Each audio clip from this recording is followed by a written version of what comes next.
Thank you very much, everybody, all of you, as usual, for coming to these things, for sharing yourself. Thank you, Bradley Jersak, for coming. And thank you, New College Berkeley, for making these events possible. I'd like to start off with a short story. You'll probably get a kick out of it, but it's also kind of sad. I had a dear friend who had just finished a grad degree in literature from one of the oldest and storied institutions in Canada, very well respected. Upon completion, I remember one blessed and grand old preacher's earnest, earnest prayer to this friend. And they prayed, and this is a true story. They prayed, "O Lord, please make this, your dear child, forget everything that they've learned." Now, why would they pray something like that? Because they were concerned that this person might lose their faith if they begin to question.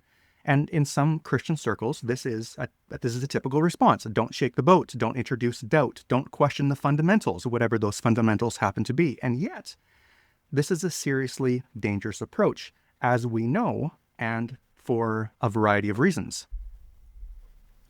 Deconstruction is happening, and it's not going to be going away. But it's not necessarily what we think. Enter Bradley Jersak and his glorious book, Out of the Embers, Faith After the Great Deconstruction. Now, a word of honesty. I think Brad Jersak is probably one of the coolest people that I know. And I mean, I'm totally biased towards what he has. And part of that is because I know he surrounds himself with thoughtful, loving people who walk the talk of what they do. People who hope well, who love well, who live what they talk. And I will sometimes tear up when I read his book, and maybe I'll tear up now. And I think that, again, is because I know that love permeates Bradley's work. It drips out of him. He expresses it. And it's not just love, but the gentle and kind and thoughtful, the meaningful, the beautiful, hope-filled love that incites, encourages, co-suffers, something he might be talking about in this presentation, and something that fosters real change. So when he writes about deconstruction, I'm just going to read this back of the book here. For the people who haven't read the book, I so highly recommend this book. And of course, there'll be pictures of this. Bradley.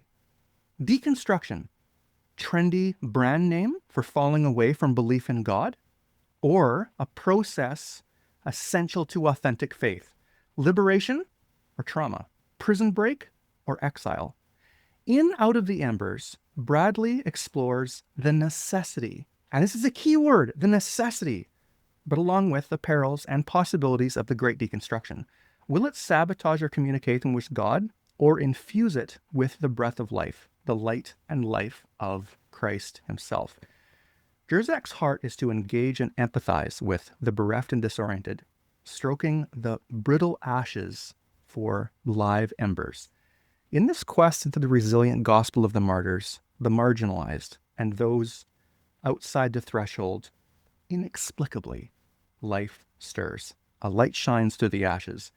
We find often for the first time that living connection Jersak calls presence and communion, something else that he's probably going to be bringing up.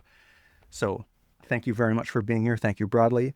A few words for housekeeping. As always, this is going to be recorded. It will be presented later. If you can send your questions, typically I say to admin, if you can send it to Matthew Steam, which I think I've had the label properly on there, and you can send the questions at any time. Brad loves questions. We love questions. Send the questions at any time. If you don't want your name said, then mention that. Otherwise, I will attempt to read your name along. And I do the questions in the chat because it's easier to do the editing after and put it on YouTube. So, Brad, thank you very much for taking your time to do this. And typically speaking, an author has some choice in the titles. So what led you to the title choice of this book that we're talking about? Well, I did have a friend who was a leadership coach with me, and he's also a brand guy, a branding guy. So we spent hours just talking about what is this about, and somehow together we really thought that that the out of the embers idea is a really beautiful, important description of of what happens when faith seems to get torched. And sometimes even there's a kind of progressivism that says, burn it all down. And in fact, in Dostoevsky's novel, The Possessed, it's treated as a kind of spiritual arson. And I just want to say that's not the last word. Out of the embers, something else happens. You can see that there's this kind of flowers in some ashes there in the embers on the book cover. My original idea for a book cover was actually a phoenix. And I lost that battle, but you can imagine what I'm doing with that. That the marvelous thing about faith is not that it survives, but that it dies and resurrects, and it can come back and around. So out of the embers, and I'm talking both about, individuals and communities, about eras, about the big picture, and macro and micro. And so this idea that there is something beyond complete loss of faith. Maybe there's no such thing, even, but that's where the title came from. The subtitle, of course, is Faith After the Great Deconstruction. And what I was trying to describe there is that we are in a moment that just feels like akin to, let's say, the Great Reformation. It's that kind of era-changing shift, or the Enlightenment, and now, and it did kind of become this super trendy word that, and I'm like, I want to put that one to bed if I can. So I actually wrote about deconstruction to see if I could sort of say, there's not much else to say after this. So let's move forward into what now I think people are trying to reconstruct or regrow, or whatever metaphor you want to use. Mm-hmm, mm-hmm. Okay, so obviously it's right in the title, deconstruction. Some people, if we've been involved in the academy, if we read broadly, even if we don't, most of us have heard about something about deconstruction. Can you tell us a little bit about what deconstruction is, what it isn't, why do we need to be thinking about it? Okay, so,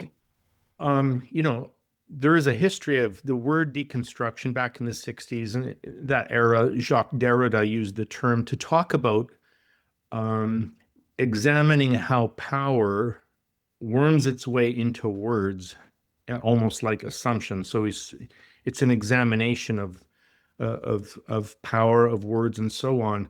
But then it kind of gets repurposed in a more popularized way. And I think actually a Canadian, David Hayward, the Naked Pastor, he really triggered it back into popularity in one of his posts. And there he's just talking about the right and the necessity of questioning our assumptions, especially our assumptions about faith, questioning our notions of God, and how those notions of God impact our anthropology, our notions of what it is to be human. And that there's this huge resistance at first to actually asking those questions. And he wrote a lovely little book called Questions Are the Answer. And so for him, deconstruction is that simple. It's being willing to question my faith and what it's founded on and what needs to go. Well, when you word it that way, this is a very ancient practice. And I would say it's quite similar to what the early church fathers called apophatic theology, and that is to examine what God is not, to examine what faith is not, or maybe God is this or that, but we've said way too much because we're talking about someone who's ineffable and beyond being. So I felt like Hayward was not being unfaithful in calling us to question. He was calling us back to an early church practice that said we really need to look again at the reality of transcendence, and then where we do have something to say that looks like a person named Jesus Christ, who's the image of God. So I'm not a burn it all down guy, but when I think about deconstruction, you could hear it from the back cover reading. There's there's a few layers, and I've experienced all of them. So on the one hand, there's a kind of theological deconstruction where you're looking at your belief systems. And on the other hand, there's kind of an emotional deconstruction where you're passing through the fires of your experience and what will be left of your faith after that. And so in some ways it can be just, a head game, but in other times we're talking about real life. And then the other part of that is I talked about how that can either be liberating or traumatizing. So for example, for me, when I began to deconstruct or question my assumptions about who I thought God was, what I thought the cross meant, what my evangelical upbringing taught me, layers started coming off, and what it felt like was a massive liberation. Oh, you mean I don't have to believe God is a retributive monster anymore? I don't have to believe that he's going to send people into eternal conscious torment anymore. To me, this was, and also I'm a conservative in the sense that I'm not interested in a novelty here. I want to know what that Father said about it. And when they said, I'm being faithful in letting that go, oh, just liberation. The very same time, I was going through an emotional kind of deconstruction where so much tragedy was happening in our community, in our family, in my life. The levels of loss were so brutal that I didn't know if I could trust God anymore. Is God good? Can I trust God? That's a kind of deconstruction. And for me, there was severe trauma involved. Now, I'm a bit of an anomaly in one way, and that is when some folks go through this kind of process, they also find themselves alienated from their communities. And that didn't happen to me. We had a faith community that just loved me and carried me and allowed me to completely unravel. A wife who stepped in to lead the church, a community that prayed me through it. And I'm so sad to say that's not everyone's experience. And so that's another kind of trauma. So then you've got sort of, the theological stuff going, you've got the emotional stuff going, but then also the social element. Am I safe in this cult I grew up in? But if I leave it, am I going to be isolated? And where will I find community? Or maybe they already felt isolated in-house and they're actually following Jesus out. And so you've got the hand-wringing pastors who are going, oh no, we've got to make sure they don't leave. Or warning you, if you leave, this bad thing will happen. And I don't think that's a good response. But also, I was watching online. I don't see it so much anymore because the trend has kind of moved. But it was like this cheerleading. Like, yeah, leave. Burn it all down. This is great. Yeah, hooray, hooray. But I was getting the emails after emails after emails saying people are cheering about this, but I'm in a psych ward now.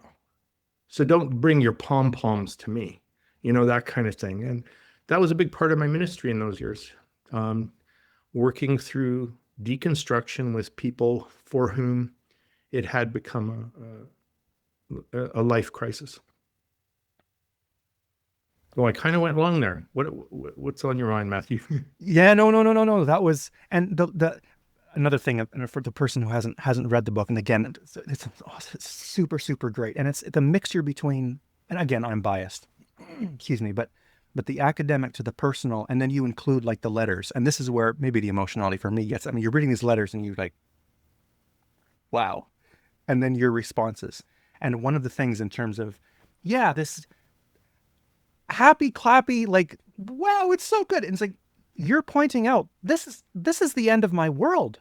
And Yeah. And if a person doesn't, so I mean, thank God that you had some community, but for people who don't have that community, it's totally shaking. It's horrible. It's a horrible thing. Mm-hmm. Yeah. Even when they're on the right track, Can I read you a letter that just came in? Please. Yeah, good example. I'm going to include this in my next book. So there's a letter from someone I call the apostate. So the letter comes this way. I'm writing you in deep pain and anger. My wife and I are in the middle of our deconstruction, and it has been hell. Today it went nuclear as we were met with the ultimate act of Christian love. Our family cut us off. I am so enraged. For 30 years, everywhere I look, I see hate and exclusivity cloaked as love. The way I feel now, I want nothing more than to oppose and destroy Christianity. Except, wait, they wrote me an email. So, so my assessment is this, that, we've got this thing called apostates who renounce their faith in God. They rebel against religious identity. They describe themselves as ex-Christians. They've got a bitter taste in their mouth. And they've been profoundly wounded, like this fellow. And then, at some point, they just fold up their serviette, rise from their seat, and slip out of the banquet. I want nothing to do with it. And I want to say this, I don't buy it. Why don't I find that narrative credible? If it's so simple, why do I get these emails? And why me? And so I'm suspicious that what the Christian tradition has dismissed as apostasy is often a dramatic act of faithfulness. So I poked back at it. I'll just read to you what I wrote back. And this is a couple weeks ago. I sat with your message, hearing your pain, your outrage. I see no reason for you to stay in any kind of faith that looks nothing like Jesus, unrecognizable to his all-embracing gospel. I also hope the hateful, destructive pseudo-faith you've experienced doesn't shape you into a hateful, destructive parody of itself. But I don't hear that in you. I hear lament, I hear grief, I hear anger, the anger of authentic faith, or what's left of it, something real. And then I told them, just as I was pondering how to respond to you, this poem came to me from an acquaintance in the UK. And I think, Matthew, this little poem will summarize a lot of what Out of the Embers was about how deconstruction can be at its best, what it's really for if we can harness it instead of just letting it be a wildfire. So it's called, I Don't Want to Be a Christian. I don't want to be a Christian who forgets how to feel, who hides behind answers, quotes verses like shields, and silences sorrow with a song. I don't want a faith of romanticized abstraction where resurrection is polished and the cross is theory. Give me something real, flesh and blood, grief and grace. I want to weep with eyes wide open, tears that speak truth, tears that rise from the ground of compassion, from the jagged knowledge that the world is not as it's meant to be. I've seen it. The wounded souls, the haunted eyes, the bruises beneath the surface. I've felt the weight of injustice that crushes and isolates while the world looks away. These are not tears of despair, but of resistance, of aching love, of holding the pain when no one else will. I want a hope that isn't saccharine, not hopium, not denial in disguise, but a defiant, dirt under the fingernails kind of hope. The kind that walks through the valley, sits in the ashes, and still whispers, even here, God. I want a gospel that holds the wound, a Christ who draws close, a spirit who groans, a God who gathers every tear in a bottle, holds every sorrow like a fragile flame, and knows what it is to break. I want to believe, not cheaply, not loudly, but with the trembling trust that one day every tear will be wiped away. Not erased, but remembered, redeemed, and transfigured. Until then, let me be the kind who weeps, who walks in holy realism, who holds vigil in the shadow of the cross and waits with aching hope for the dawn. John Swales. And I'll just say, I sent that to the guy who wrote me that letter, the one who wants nothing more than to destroy Christianity. And he said, thank you for your empathetic and caring response. I never got to know Jesus. He was just the nicer face of a monster God. Now I can't see past the angry God and the Christians who weaponize him. But I know I can't stay in this zone, and I need to give Jesus a chance from a relational standpoint. And I guess that takes time. It's just so damn disconcerting. And then it's amplified by all the crap from other people. But the poem was very meaningful and timely. Thank you again for taking time to respond. And thus began a friendship, you know? So I wrote him back and I said, would you let me share these letters? Because I think it'll help people. Who's absolutely, I'll do anything to help.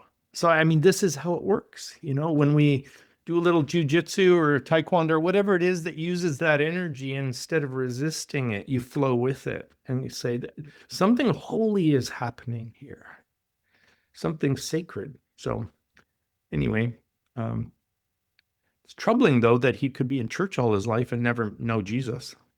That's our failure, you know? So. And this is something in the book, and for people who are, I mean, it might be taking this a little bit harsh. You say, in many cases, deconstruction hasn't gone far enough. That we need to keep on deconstructing. And then you clarify, we can't just end with deconstruction, because we can't just end with nothingness. There has to be some form of, there has to be an end point. But it's really, really important. So one of the comments from Joy was, I enjoy watching people deconstruct from false Christianities. That false Christianity, and I've heard you say, this numerous times, like down with false Christianity, it needs to die, because it's doing so much damage and it's not allowing people to live into the fullness that they're supposed to be living into. Mm-hmm. Yeah. Well, and it's worse now than when I wrote the book, that's for sure. I mean, Christian nationalism, for example, in Russia and America and anywhere that in fact, I believe has become an actual cult. So, in the most destructive sense. But, okay. So there, you walk away. Is that it? Really? There's this amazing Russian proverb that I quote in the book. And now this is just from dour Russians, but I take it somewhere further. So when you talk about going all the way, going further, they say this, when you think you've hit rock bottom, you'll hear a knock from below. And they're just kind of saying, if you think it's bad now, no, it's even worse. And I say, no, what if it's God knocking? And so I kind of stopped there in the book. The idea that if it's God knocking, he's undergirding this whole thing. We're in his care. It's okay to lament. It's okay to rant. It's okay to deconstruct, because as far down as you go, he's still undergirding that. He's washing the feet of Judas wherever he is, that kind of thing. And then after I wrote the book, my friend Eric Johnson, he said, if he's knocking, you should find out what's down there. And that's the deconstruction part. And it was sort of like, oh, okay, well, I could open the door to the place below bottom. And what do you know? There's a banquet down there. And we're welcome to join it. And I'm seeing more and more people do that. People who told me 3-4 years ago, I will never darken the door of another church, but they somehow have found a community, sometimes even a faith community. And they're being healed in the very kind of places where they were wounded. And they're being allowed to ask their questions. And in fact, hearing those questions from those who lead. And that's very healing. It's validating. Something that I appreciate you do is, and I mean, depending on the background a person comes from, some are more open to questions, some are more open to critics. And I personally, I hate it when you go to a movie or TV show and some characterization or, of dirty Christians or the nuns are always mean and nasty and whatever it is. At the same time, it's like, well, we also have a PR problem for a reason. These things exist for a reason. So in your book, when I first opened up the title, I was like, okay, Camus and Voltaire. I was like, okay, I wonder where he's going to go with this. And then you went to beautiful places with it. And it seemed to me that you were honest enough to look what those critics had to say. But then you made meaning from that. And actually you made the case for what real Christianity is, I think, even stronger. What made you look into those people? Why did you do that? Well, for those two, I'm gonna blame George Grant and Simone Weil. These are heroes of mine. She's my Diotima. She saved my life in some ways, in real ways. So when I began reading her stuff, and two things came out. And this would include Nietzsche then as well. So first of all, let me pick one. Who did you say? Camus and Voltaire. Okay. So with with Voltaire, he was alive at a time when the Great Lisbon earthquake happened, and on All Saints' Day, there was an earthquake while people were worshiping. 6 cathedrals collapsed on All Saints' Day and crushed the worshipers. People who survived this ran out into the streets, and now the city's burning. To escape the flames, they go down to the beach just in time for the tsunami to hit them. And there was destruction all down the coast, even down to Morocco, and, you know, probably had 100,000 people die in 45 minutes. It was brutal. And this rocked the world because at the time, there, you know, the philosophers and the theologians, they had this idea of God. Some of them that God causes everything. And that needed to be deconstructed. Some of them were philosophers like, well, God, you know, this is the best of all possible worlds, Leibniz and these guys. And you even had Kant saying stupid things like, well, at least there's like, it opened up mining in this one place. And even, you know, John Wesley is pretty sane usually. He's saying, yeah, this is a judgment of God. I mean, and it was all horrible. Like the responses, this triggered the Enlightenment. It was like a wake-up call to this kind of stupid, ridiculous, these notions of God.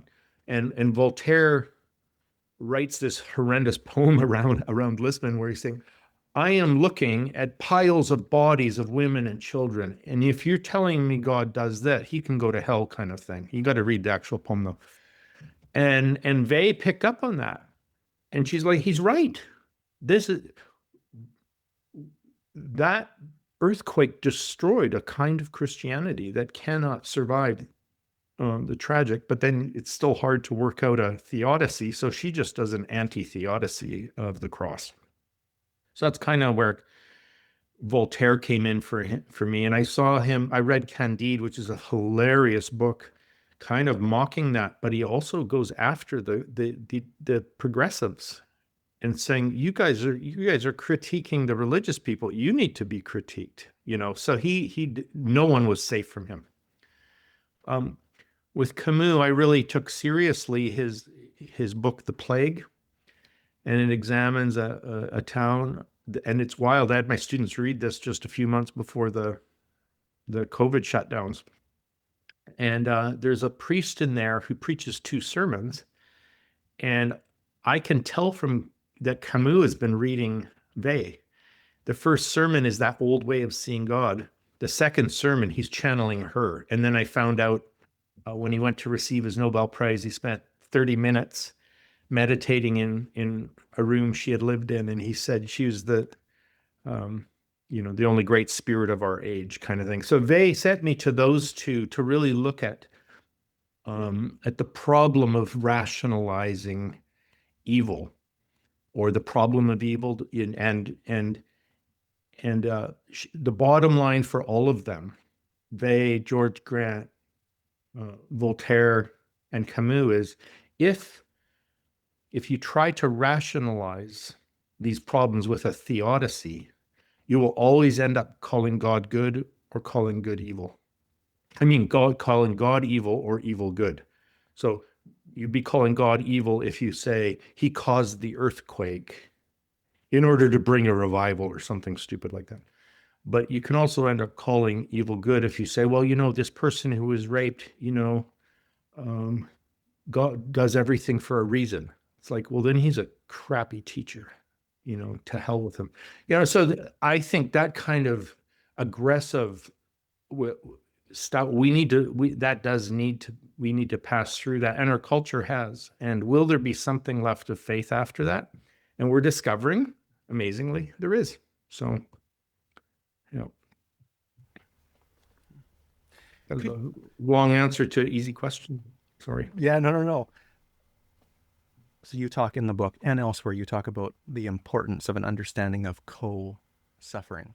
And I don't know, maybe it's a long thing. Do you want to talk a little bit about the importance of co-suffering? Yeah. So I heard that expression first from Archbishop Lazar Pahalo, an Orthodox monk here in Canada, who got it from his Russian mentors back in the day.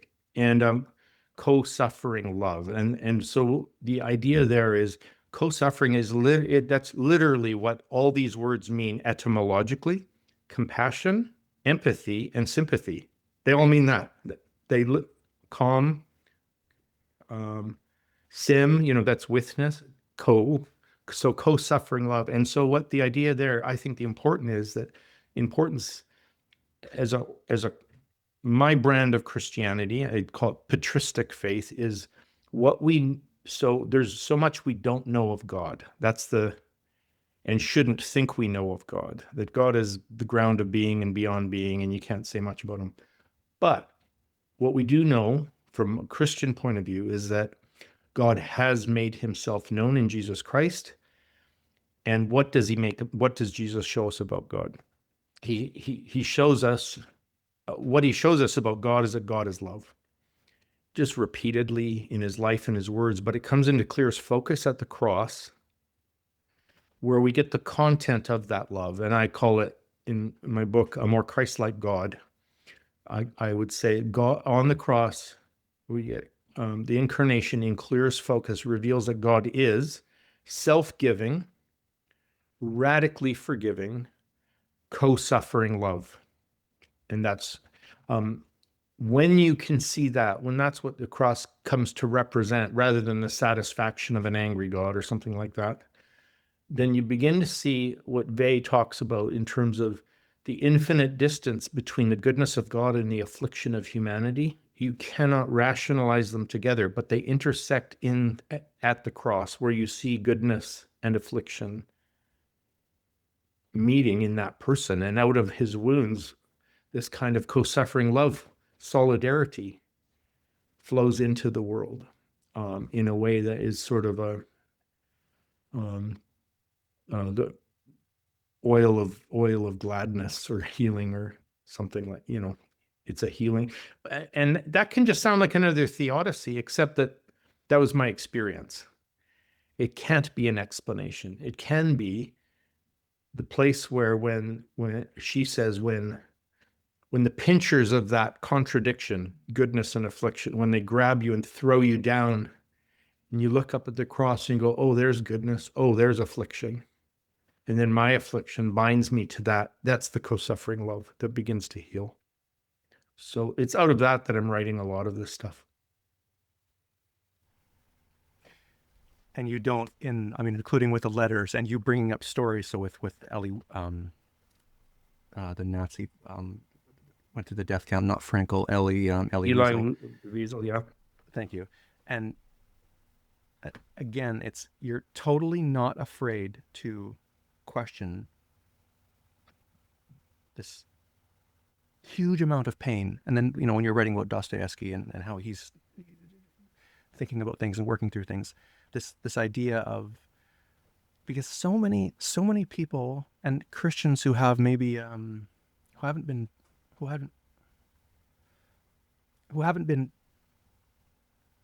don't read enough, or who don't think about it carefully enough, or who have been just given a bad doctrine of Christianity.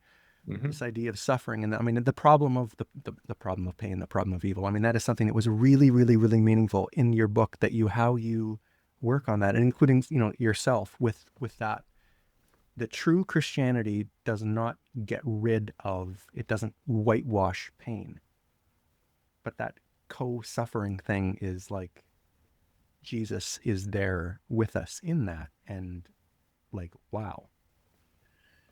Yeah, it has to be true in the extreme for it to be true at all. If I find exceptions, then I guess I haven't found the way, And so that's pushed me theologically in this way. When it says that he was tempted or tried in all points as we are, there was a theology that went something like this, that he knows what our pain is like because he had pain. And so then you're making an analogy. Like, he had a lot of pain and you have a lot of pain, so he kind of can relate. It's much more than that. Because how can you say that he relates to a widow who's lost her husband and feels like she's had, an amputation? How can you say he relates to the grandparents of a child who drowned in their hot tub when they were supposed to be taking care of them. Like there's, or how does the rape victim expect Jesus to have, relate to that if he was never a woman that was sexually assaulted and it's that kind of thing? Well, co-suffering love, this kind of incarnation goes much further than that. And it says, he is so united to you that he directly experiences your rape, your grief, your loss as you, with you. It's not analogous.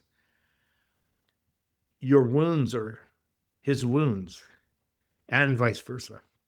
And so when I started to understand this, then when we would do inner healing work with people, they would, here was a great deconstruction. They would come in and I'd say, no, they want to deal with a trauma, for example. I'd say, let's go back to that moment. This was the earliest versions of trauma informed therapy, I'm told.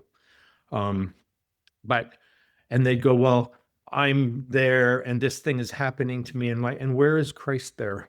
And they'd say, he's sitting in the corner watching. And then they'd be really mad because that's what they thought. That was their notion of God. That was a projection of how they had experienced this. He didn't stop it, so he must be sitting there watching, not even absent, worse than absent, And then as we would do the inner healing work, they would begin to discover that he was co-suffering it with them so that he could co-heal it with them. That we die with him so that we rise with him. He dies in our pain so that he can raise us up to life. And we saw such dramatic healings. This is especially in the 90s and 2000s where I was doing this half time, So yeah, co-suffering love. Pretty important to my model anyway. Some of the stories you have in there, I think her name was Colleen, and I started to tell someone about Colleen, and I couldn't finish the story. I said, you actually have to read it. But yeah, really, really, really, really cool things. This is, okay, so it's 5:42 right now. I don't want to take away where we need to be done around 6 o'clock, but he said he'll go a little bit longer. I don't want to steal away questions, but I want to ask just one more question. Okay. And anybody, please feel free to send in any questions that you have. And again, thank you for being here. I'd like to ask this one question. And Brad, you actually, you have been a pastor and you are friends with many, many pastors. I'd like to ask this question. If you were able to speak to a whole bunch of pastors, meaning pastors who had influence, and influence can mean a number of different things. But if you were able to talk to them and they were listening to you and they were receptive, what would you want to tell them? Quit. No. Aside from quitting, I really feel this strongly and you can see it from the letter from that guy, from Jay. I want pastors to be servants who facilitate two things. Whatever they can do to facilitate encounters with God, and it doesn't have to be dramatic. In the latter part of the book, I say it's not really a dramatic encounter, living connection. Whatever they can do to facilitate people's living connection with the divine on their own terms, they must experience God as real. You can't make God real to someone else, but you can serve them by facilitating what that might look like for them, including the frustration of it not happening. But there's so many ways that we can experience that living connection. The tragedy with Jay is he went to church all his life and he didn't realize he even had one. And so I facilitate that. And then I would say, facilitate their deconstruction. Don't resist it, encourage it, but also help them frame it. And I think that's another way of talking about this. Deconstruction is just too narrow of a term for the breadth of what's going on. But so another good term is reframing. So that's what I was doing with my apostate friend. I was reframing his apostasy as a kind of faithfulness, and it totally resonated with him. And so I wasn't afraid of his initial letter, because I'm like, why do I need to be? He's on a path with God, and I've just been invited on at a particular point where probably I'm safer than most for that particular question, and that's why he felt directed, you know. One of the stories that's always alarming to me, because I'm so aware of my failures and that I've not lived a cloistered life and I'm harmed people, and I shouldn't be a pastor, and I'm not anymore, you know. But you know, the one guy in the psych ward, it's like when he cries out to God, the Lord's like, yeah, you should call Brad Jersak. I'm like, this is part of my torment, or maybe God helping me to make amends for my missteps, to live my amends in some way. And I'm grateful for those opportunities, but I find them more perplexing than scary, you know.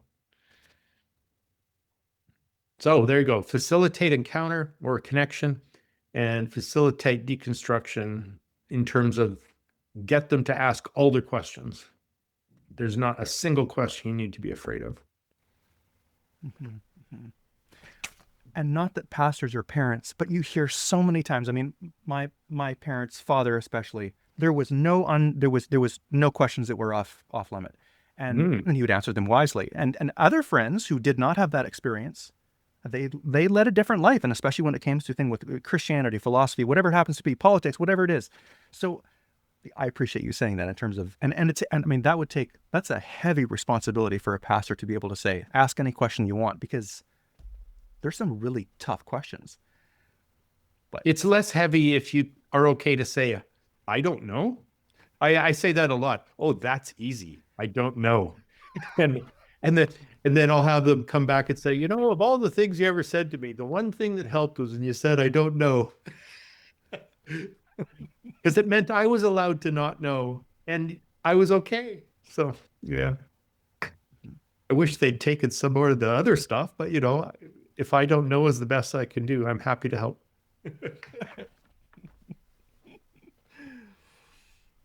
Okay. I've got all right. Question. Okay, from Clifford.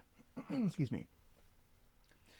Do you think that there is a deconstruction of the American church today that is occurring due to Christian nationalism? How do we rebuild our own faith and the capital C church when we come out of this period? Yeah, that's very astute, and it's actually really happening. I'm very hesitant to try to rescue or restore or reform that thing. I'm not sure that I suspect that Christian nationalism, as it's manifest now, is already apostate, and that people should flee from it. Okay, so then what do you do?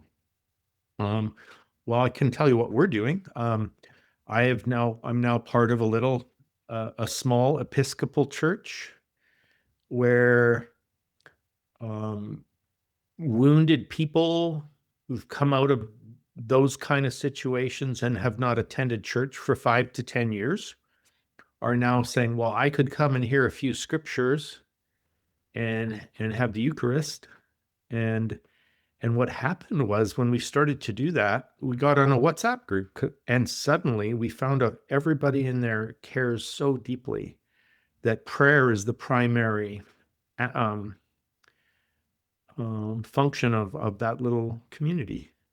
But one of the tricks to it is not making it a personality cult. And so I train anybody who's doing a homily to not go longer than 9 minutes, so that no matter how bad the homily is, the 70-minute service isn't formed around it. It's just formed around being together with the scriptures, the creed, some prayers, confession, Eucharist, and a very short reflection on the gospel story. But it has to be a reflection on the gospel story, so you're not getting this kind of politicized stuff. And where we engage with the world and their concerns about the world is during the prayers of the people. And we, you know, we've grown up to almost 30 people, and we're like, uh-oh. So we are now strategically planning how to not grow, how do you limit this so that it doesn't become a thing, And meanwhile, it's such a beautiful thing. We want to invite people. And a lot of folks who never thought they'd go to church again are like, I want to invite more people. It's like, yeah, careful. We don't, because if we do, it'll get big. And if we don't, we'll get insular and we're in a lose-lose now. So it's a good thing to pray about. And so that's what I would do. And I like just stick to very small communities of care, even like this group. This is a great example. This is what you do. So good question. Yeah. I'm also with this. The church, the people of God who are faithful have never been afraid of being a minority report. We don't need to take over. That was the problem. Just be a minority report that faithfully tells each other the truth. And, another question? Yeah. Okay. If I get this right. Okay. In your book, you talk about the dark night of the soul. Can you talk a bit more about what that is? I feel like it's something that gets thrown around a lot, and I'm not convinced that I actually know what it means. Yeah, that's such a good and important observation. It does get thrown around a lot. So folks will talk about, yeah, I'm really going through a dark night of the soul right now. And they just mean they're discouraged, or maybe they're mentally ill, or, in other words, it's used as an expression for just feeling low. But I think it's really worth reading St. John of the Cross, his actual poem and commentary on the book. And he goes through that. And he says, if you need to check if you're feeling like you might be in it, check, or has any tragedy happened to you lately? If so, this isn't that. What you're feeling is grief. It's not a dark night of the soul. This is grief. Check your emotions. Are you having any kind of mental illness right now? If it's like if it's depression, for example, or anxiety, and it could even be related to, he says, related to the body. If you can identify that, it's not that. So he sort of goes through a checklist of all the things that it's not, and then he says what it actually is. And there's two layers to it that I go into the book, but it's a withdrawal of our felt sense of the presence. And that it's a dark place, but it's like in the poem, he actually describes it as you feel like you can feel bereft, you could feel lost, but he says, don't worry, it's a safe place. The dark night of the soul is the safest place you can be. The picture I have of is being inside the fist of God. It's dark, but he's not abandoned you. You are held and you are safe. And no, it's not happy clappy. And so he has a very narrow vision of that. I do want to give people a break, though, and say, we use it more broadly than the author did. And so I do think that when we're in periods of discouragement, people are apt to use that word. It's like, okay, if you're going to use it that way, then let's talk about where is the light. It's the dark night of the soul. You can't make it light in there. But that gets scarily close to also kinds of depression where there's a lack of feeling. But anyway, if people are feeling that, it's like, okay, remember, Christ is the light, find the light. What's the little light? And for me, the darkest places actually are around tragedy, and specifically the suffering of children. And wouldn't you know it, the places of healing and light are around children, the laughter of children. Holding a child is like the balm of Gilead. Then we're not really dealing with dark night of the soul as he meant it, but fine, whatever you mean by it. I'm looking for light of Christ into unlikely places, and I can even do that intentionally. I'll give you one example that's crazy. So I don't know if it's in the book, but in my lowest time, when I was most discouraged, I'm like, I'm going to lay in bed for the next year unless I get up. And where I went was down to a Circle of Friends, which is a coffee house for people with disabilities that was held at a Reformed church near here. And I went and I sat in the back hiding and sulking.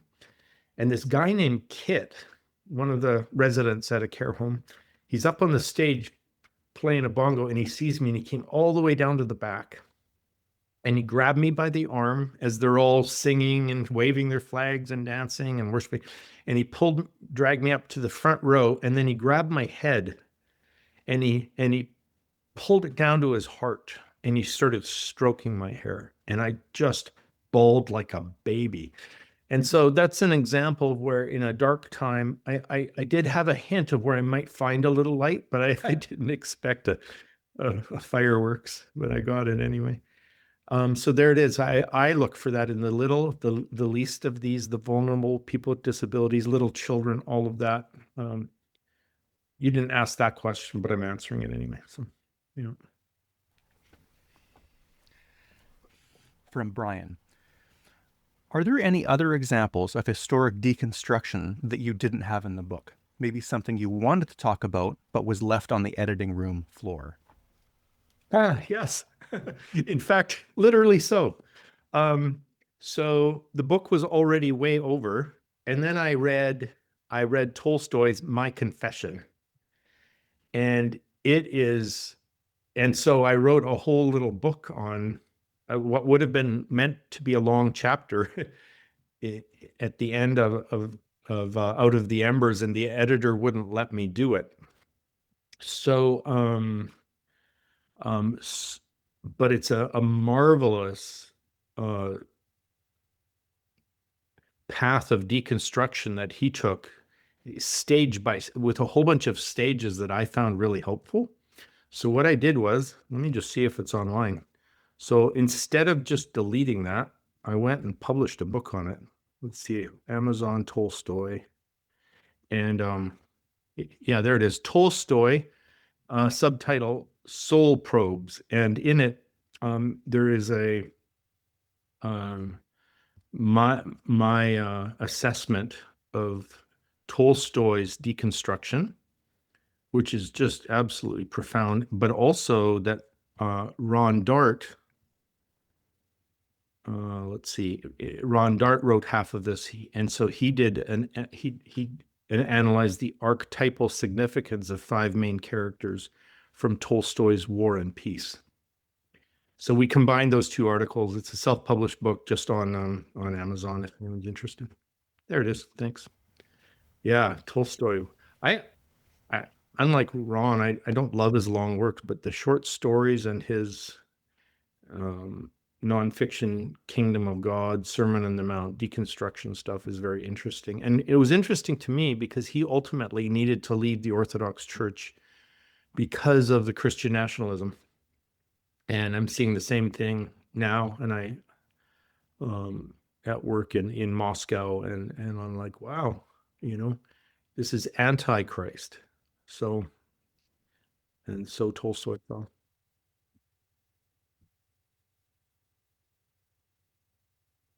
Anyone else? If no one else pops in real quick, I'm going to cheat and ask this last one. You're allowed. You're the boss. In when you talk and when you respond in your books, in your interviews, something that I always appreciate is there's a tenderness and there's a gentleness that really comes through. And I mean, that's supposed to be something that Christianity is. This is the beautiful thing about Christianity. It digs humble and meek and kind and gentle. Like that's so epically cool. Do you have any daily practices? And I mean, for the normal person, for me, okay, so people are busy, they have things to do. What are some things, some ways that you notice, some things that you do to potentially increase the porousness, to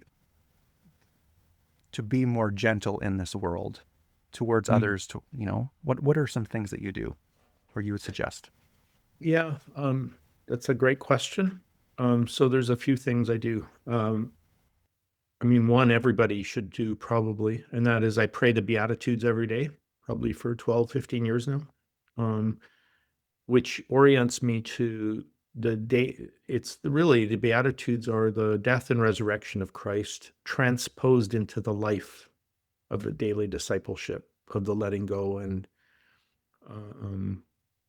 being and following Jesus. And when you read that and you pray it from your heart every day, and it starts with,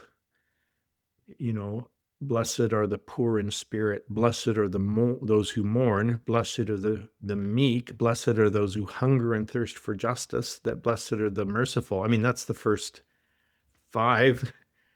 And hopefully praying that internalizes it. For me, there's a second thing. Any gentleness you see is not from my temperament, it's from repentance, because I was a bullied kid who became a violent person with vengeance fantasies. And so maybe I was a tender kid, and that's why that happened. But I went to Jim Forrest, the great friend of all the peace builders. I actually made a pilgrimage to his home, and I said, I'm having a terrible time with this. I have vengeance fantasies. Often they involve arson and murder. And he's like, oh, okay, here's what you do. So he gave me a practice. And here's my practice. And I've had to practice it because of things like when my second son went through his divorce and we thought we'd never see our granddaughter again. I mean, I was murderous, So what do you do with this? So he said, first of all, thank God for your vengeance fantasies, because they are clear. They clearly let you know you can't save yourself. They remind you that you need a savior. Second, he said, I'm going to have you start praying for those you're angry with every day by name until the obsession lifts. But before you do that, you need to make your list of those you have harmed and the families that impacted and pray for them by name. So I would go, okay, as a pastor, I harmed some people. As a man, I harmed some people. And I, simple prayer, Lord Jesus Christ, have mercy on them, heal them of the harms I've caused, and have mercy on me for the harm I've done and cannot make right. And so when you get through about 10 of those names, when you get to your list of who's offended you, it just knocks all the steam out of you. And I just think of people, but I won't pretend it's dislike. I'll go, let's just call it hate. I hate them. Lord, show the same mercy on them that I want for me.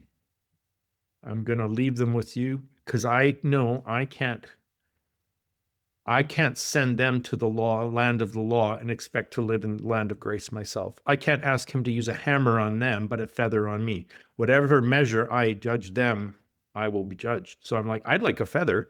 So Lord, use the feather on them, if at all possible, bring the, and I would just start praying by name for those two lists every day as a practice. Like I said, till the obsession lifted and I could really let them go.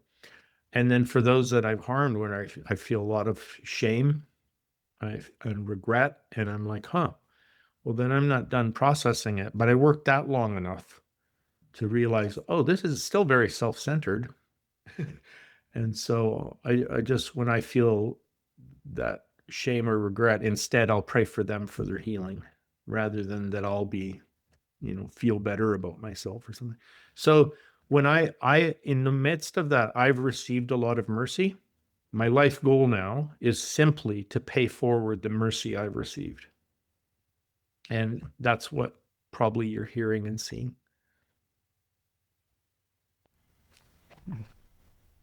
It's I wasn't necessarily expecting that answer. That's a cool answer. Well, it's one you won't need to deal with because you're just a nice guy all around. Well, you never know. Sometimes it's nice people that can. Well, yeah. I never thought him to be a hitman, but it actually makes sense now. Bradley, thank you so much for doing this. I mean, it's something like it's a, that an hour piece. I really, really, really do highly recommend this book for people. I'm just going to put it in the chat right now. And Brad is not difficult to look up. If you look up Bradley Jersak, his website comes up pretty quick. He's got three. Well, the three more books I was thinking about is The More Christ-Like God, and there's two others that are not coming to my mind right now. But he's really worthwhile reading and listening to. You will be blessed. What are those three? And he's got a new book that's coming out. Yeah. So the Look 'em up. trilogy was Christ-like God, Christ-like Way, and Christ-like Word, which is how to read Scripture the Emmaus way. And the one I'm working on now won't be out till next year, but it's called A Feast for All, Jesus All-Embracing Gospel. So, yeah. Okay. Mhm. Bradley, thank you so very, very much again, and blessings to your ministry and to the people that were watching. Thank you very much for the questions. It's always really, really lovely, and I will wish everyone a lovely evening. Thank you very, very much again. Thank you. And I will leave you with one more book recommendation. Brian Zahnd, When Everything's on Fire. If I hadn't been half done my book, I wouldn't have written this one because his is so good. But I was half done, so I had to finish it.